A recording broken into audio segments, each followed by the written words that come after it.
ये बड़ी एक अहम डेवलपमेंट है और मुझे याद है जब 2019 में शायद पहली दफ़ा इन्होंने अटैम्प्ट की थी तो उस वक्त ये मिशन जो है हम्म। तो इनका नाकाम हुआ। तो मुझे याद आता है उस वक्त भी मतलब है वहाँ पे इंडिया में बड़ी बहस हुई थी। पाकिस्तान में अब आपको पता है हमारा शरीका चलता है, हम्म। हमारी कोई कोई नाकामी हो तो हमारे इंडियन भाई बड़े खुश होते हैं, सेलिब्रेट करते बड़ा। हैं। उनके यहाँ कोई नाकामी हो जाए तो हम बादशाह नहीं संभाले जाते, वाह वाह बल्ले बल्ले। मतलब वही है कि दोनों एक खिते के लोग एक ही मुल्क में, मतलब है हम शक्लें अक्लों तो मैं अक्ल तो अब मैं नहीं कहूँगा, अक्ल में तो वो थोड़ा सा लग रहा है कि साइंटिफिक थोड़ा तरक्की सा। में वो हमसे दो चार कदम आगे नहीं, कोई नहीं, हम मिल जाएंगे उनको बड़ा जल्दी, हम भी बड़े जहीन लोग हैं। अच्छा। सो सा क्लिप देखा, आप देख सकते हो किस तरीके से इस वीडियो में बात हो रही है। जो रॉब क्लासरा, एक तो रॉब क्लासरा मैं बताना चाहता हूँ पाकिस्तान के इकलौते बहुत ही मतलब रेयर प्रजाति है पाकिस्तान में। रॉब क्लासरा जैसे जर्नलिस्ट की, हसन निसार भी इस कैटेगरी में नहीं आते। बहुत ही जेन्युइन है, मैं इनको फॉलो कर रहा हूँ, पाकिस्तानी मीडिया को मैं 2016 से फॉलो कर रहा हूँ। लिटरली बता रहा हूँ, रॉब क्लासरा के बारे में अलग इनकी क्लास। आप वीडियो में देखेंगे आगे, पूरी बात सुनिए, फिर वीडियो के लास्ट में बताऊंगा रॉब क्लासरा क्या चीज़ है। प्लीज़ चैनल को सब्सक्राइब करेगा। मैं मिलता हूँ वीडियो के लास्ट। चंद्रयान मिशन है जो उन्होंने चांद पे आज लैंड किया है और दुनिया का चौथा ये मुल्क बन गया है जिसने चांद को तस्खीर किया है। पूरी दुनिया से मुबारकबादें मिल रही हैं, क्या कहेंगे?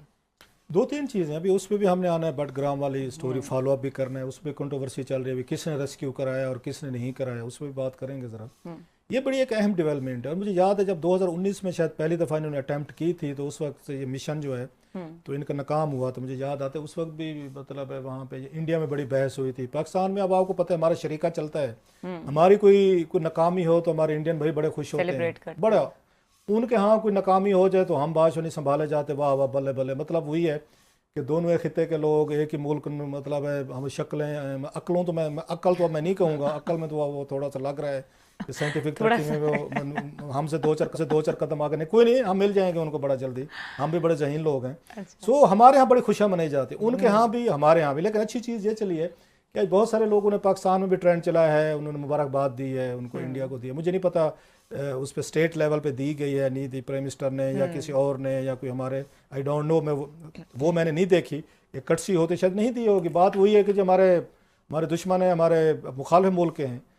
अब इसमें पूरी दुनिया से उनको मुबारकबादें दी गई हैं। एक तो मैं उसको सुन भी रहा था अभी बीबीसी के इंटरनेशनल स्टोरीज क्या चल रही थी इस वक्त, जो इंटरनेशनल स्टोरी चल रही थी वो सारी वो इंडिया के उस पे थी, जो मून पे लैंड किया है उन्होंने वहां पर जाके। The viewership was the highest. Highest मतलब वो जी। 7 मिलियन पर कितना बता रहे थे कि उसकी यूट्यूब वगैरह पे 7 मिलियन प्लस थी। उस पे जा रही थी। वो रिकॉर्ड तो खैर सेट वो किया। इंडिया की अपनी पॉपुलेशन इतनी बहुत बड़ी है, हाँ। ये तो बल्कि कम है मेरा ख्याल। अगर मुझसे पूछने से उनकी जिनकी आबादी जिस मुल्क की 1.5 बिलियन हो और इस वक्त सारे के सारे वहाँ पे उनके पेजेस भी हैं, यूट्यूब भी है, सब कुछ, it should have been more than मतलब 50 करोड़ के करीब होनी चाहिए थी, मेरा एक ख्याल है। जितना बड़ा मुल्क है, जितनी बड़ी मिडिल क्लास हो, जितना बड़ा ये इवेंट था, सो पूरी दुनिया से उनको मिली। अब इस पर दो चार तनकीद भी हो रही हैं कि किसी ने कहा जी ना आपके $70 मिलियन आपने लास्ट दफ़ा जब इनकी नाकामी हुई थी कि आपने इतनी बड़ी अमाउंट डॉलरों में खर्च कर दिए, ज़ाय कर दिए फलां।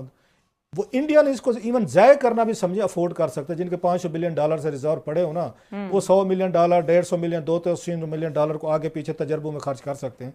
असल चीज़ ये है कि उन्होंने अपने साइंटिफिक रिसर्च, साइंटिफिक स्टडीज़ उसको आगे लेके गए। कितना उन्होंने बूस्ट किया होगा अपने नौजवान जहन को, माइंड को, कॉन्फिडेंस लेवल उनको को, कॉन्फिडेंस लेवल कहाँ पे दिया कि हम जाके दुनिया में कितने मुल्क, पहले ये मतलब इंडियन है जो जाके दूसरे उसके उस पे जो साइड पे या मून की साइड पे जाके उतरे। इवन रशियंस ने कोशिश की थी, वो भी नाकाम रहे थे, अगर मैं सही कह रहा हूँ मैं। सो उन्होंने, उनके साइंटिफिक जहन ने, उनकी टेक्नोलॉजी ने, अगरचे इसमें ऑफ कोर्स उनको टेक्नोलॉजिकल सपोर्ट, मैं उसमें कुछ देख रहा था, रिपोर्ट्स देख रहा था, कुछ और मुल्कों के साथ भी रही है जो दुनिया भर में रहती होती है। अगेन जैसे पाकिस्तान को चाइना की तरफ से हमें भी सपोर्ट मिलती रहती है टेक्निकल या दीगर इश्यूज़ में। सो ये इतना बड़ा उनके लिए बिग एक गोल है जो आने वाले दिनों, लोग कहेंगे जनाब के चांद पे जाने का फ़ायदा क्या, आपके यहाँ गुर्बत है, आपके यहाँ प्रॉब्लम है, आपके यहाँ फलाने हैं, इंडिया में हैं, हमारे यहाँ भी हैं, तो वहाँ पे बहुत सारे इश्यूज़ है। लेकिन साथ साथ में वो साइंटिफिक, वो तरक्की की तरफ गए। हमने अपने यूथ को किस काम पे लगाया है? जरा सोशल मीडिया हमारी यूथ का भी देख लें, हमारे यहाँ किस तरह के लोग पैदा हो रहे हैं। इंडियन का हमेशा हमारे यहाँ ये कहा जाता है कि उनके गूगल में जाएं, फेसबुक में जाएं, ट्विटर पे जाएं, दुनिया भर की मतलब अमेज़ॉन में जाएं, कहीं चले जाएं। अब उनके सीईओ वगैरह जो है ना, मोस्टली उनकी जो आईटी कंपनीज हैं, बहर में जाएं, हमारे पाकिस्तानी स्टूडेंट बताते हैं जब इंटरव्यूज के लिए जाए, इंटर्नशिप के लिए, सारे आगे इंडियंस बैठे होते हैं, मोस्ट ऑफ द पीपल वो बैठे होते हैं। पाकिस्तानी शिकायत भी करते हैं स्टूडेंट हैं, जब हम जाएं तो हमें वहाँ पे वो आगे से हमारे इंडियन दोस्त भाई बैठे हों तो डिस्करेज करते हैं कि पाकिस्तान जो है आगे आईटी में ना। अच्छा, हमारा आईटी वाली साइड पे वो हमारा फोकस भी नहीं है। हम तो अभी तक गुलामी की और उसके चक्कर में पड़े हुए कि हमने भी गुलामी लेनी है, दुनिया भर से आज़ादियाँ लेनी है हमने। तो हमारे नौजवान ने तो भी बैठ के ट्विटर सोशल मीडिया पे गालियाँ खानी है या देनी है किसी को, रोज़ उन्हें वो करना है। हुकूमतों को देखें कि आपने अब तक क्या किया है, आपने कोई नौजवानों को कोई पॉलिसी दी है? अब जाके उन्होंने जो उमर सैफ को लगाया है, मैं समझता हूँ आईटी के जो बंदे हैं, एक प्रॉपर बंदे को पहली दफ़ा आपने इतने बरसों में आपने पहली दफ़ा ठीक बंदा लगाया। पिछले 25-30 सालों में मुझे नज़र नहीं आता आपने आईटी की मिनिस्ट्री के लिए कोई प्रॉपर बंदा रखो। आपने इसको डंप करके रखा है। जिसको किसी मिनिस्ट्री से फारिग करना था, कोई नलायक निकम्मा वजीर फारिग करना था, आपने उसको आईटी की मिनिस्ट्री दी कि आपकी प्रायोरिटीज़ में नहीं थी। आज तक पाकिस्तान में फेसबुक के पेजेस मोनेटाइज नहीं है, अंदाज़ा करें।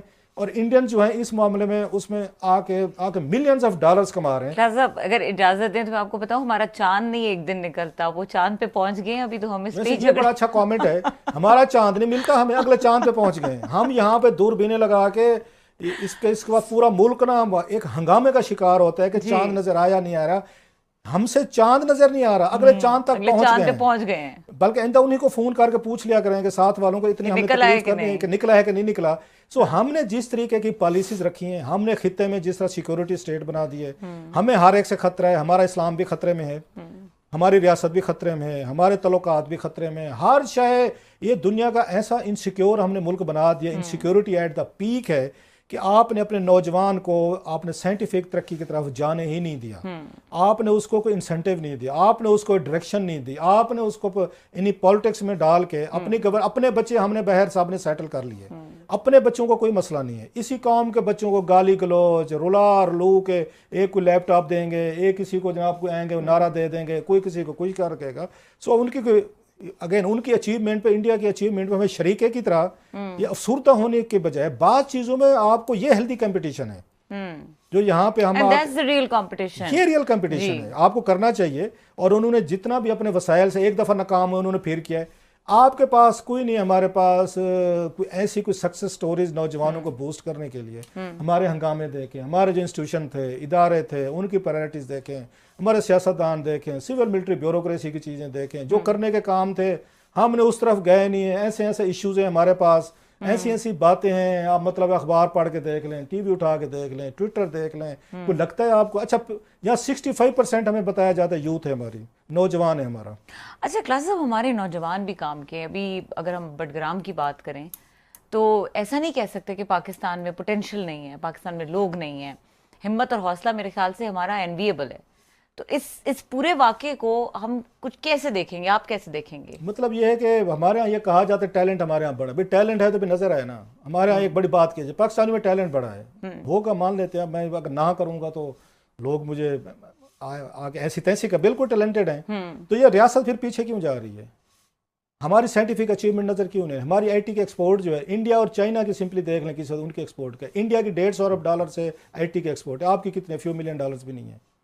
ये जो है ना हमारी टैलेंट, अब हमें इसमें चाहिए। अब हमें मतलब आर्टिफिशियल इंटेलिजेंस में टैलेंट चाहिए, हमें इंफॉर्मेशन टेक्नोलॉजी में चाहिए, हमें आईटी में चाहिए। हमें अब इंडिया में एप्पल अपना वो लगा रहा है, अपना कारखाना लगा के वहाँ पे प्रोडक्शन भी उनकी शुरू हो गई। और हमारे यहाँ क्या प्रोडक्शन शुरू हो गई है, ज़रा यहाँ भी देख लें। अभी आपने जाकर जनावाला में क्या किया है, घर जला दिए लोगों को। दोस्तों ये वीडियो यहाँ पर होता है समाप्त। आपने देखा किस तरीके से पाकिस्तान के पत्रकार रॉब क्लासरा बात कर रहे थे कि भारतीय का हमने काफ़ी मजाक उड़ाया 2019 में, लेकिन वो कौम किस तरीके से सक्सेसफुल हुई। रॉब क्लासरा के बारे में बताना चाहता हूँ। रॉब क्लासरा को मैं बहुत लंबे समय से फॉलो कर रहा हूँ। उनके साथ एक आमिर मतीन आते थे, अब वो इनके साथ नहीं। आमिर मतीन हालांकि उस टाइम पे भी थोड़े से अलग तरीके के थे, बट रॉब क्लासरा की क्लास अलग है। मैंने इनको देखा है, लिटरली बता रहा हूँ, ये भारत के प्रति नेगेटिव बहुत कम रहे। ये इन्होंने कई बार ऐसा बोला है कि हमारा तो डीएनए सेम है, हम तो हिंदू से मुसलमान बने हैं, हम में किस बात की है लड़ाई। एक साथ मतलब बहुत ही पॉजिटिव, बहुत ही सकारात्मक, ये मतलब इस्लाम के फॉलोवर हैं, बट ये उस तरीके से नहीं सोचते जिस तरीके से पाकिस्तान के जिहादी सोचते हैं। इवन हसन निसार तक मैंने कई बार देखा है कि उनके अंदर का जिहादी बाहर आते हुए, अगर आपने उनको, मैंने वैसे वीडियो अपलोड किए हुए, अगर आपने वो वीडियो देखे तो आपको समझ में आएगा। लेकिन रॉब क्लासरा के लिए मुझे नेगेटिव पॉइंट मिलता ही नहीं है, मिलता ही नहीं है। पाकिस्तान में भी इनके काफ़ी विरोधी, इमरान खान ने इनके बारे में एक स्पीच में दिया था जब वो प्राइम मिनिस्टर थे, इन्होंने वो ट्वीट पिन करके रखा हुआ है अपने ट्विटर प्रोफाइल पर, आप देखेंगे तो पाकिस्तान में भी इनकी काफ़ी ज़्यादा मीडिया में या इनके ट्रांसफ़र होते रहते हैं, क्योंकि ये बहुत फेयर बात करते हैं। और दुनिया की हर कंट्री, इवन इंडियन मूवी जो है, मान लीजिए गदर मूवी है, एक इनका बहुत पुराना वीडियो है जिसमें बता रहे थे कि गदर मूवी में कैसे सनी देओल पाकिस्तान में आके मारता है, तो वहाँ पे भी मतलब इनका वो सीन नहीं है। उन्होंने बोला कि ऐसा तो फिर यूएस में ऐसी मूवी बनी है जिसमें रशियन आर्मी यूएस में आकर मारती है, तो ये मतलब अलग लेवल का बंदा है। हालांकि ऐसा नहीं बोल रहा हूँ कि मैं ये बिल्कुल इंडिया प्रेमी है, इंडिया भक्त है, बट जेन्युइन जो एक बात होती है ना, उस तरीके की बात करता है। तो इसलिए मुझे रॉब क्लासरा बहुत पसंद है। रॉब क्लासरा बेसिकली अपने आप को एक वीडियो में क्लेम कर चुके थे कि वो मतलब हिंदू हैं, हमारे 250 साल पहले औरंगजेब के टाइम पे कन्वर्सन हुआ, बहुत पहले का वीडियो है। तो उसके बाद ये चीज़ें जो बताते हैं, बहुत सारी चीज़ें, और इंडियन हिस्ट्री को काफ़ी पसंद करते हैं और बहुत मतलब अपने आप को इंडियन ओरिजिन से कनेक्टिविटी बताते हैं, ना कि जो पाकिस्तानी होते हैं अरब, टर्क, अफ़गान, ये सब बताते हैं। वीडियो में रॉब क्लासरा की ज़्यादा बातें हो रही, चंद्रयान 3 के बारे में बातें कम हो रही। चंद्रयान 3 ऑलरेडी आप जानते हो, मैंने वीडियो अपलोड किए हैं, सारी दुनिया से किस तरीके से चंद्रयान 3 को रिस्पांस मिल रहा है, आप समझ सकते हो। आपको क्या कहना है इस टॉपिक के बारे में, कमेंट में अपनी राय दें।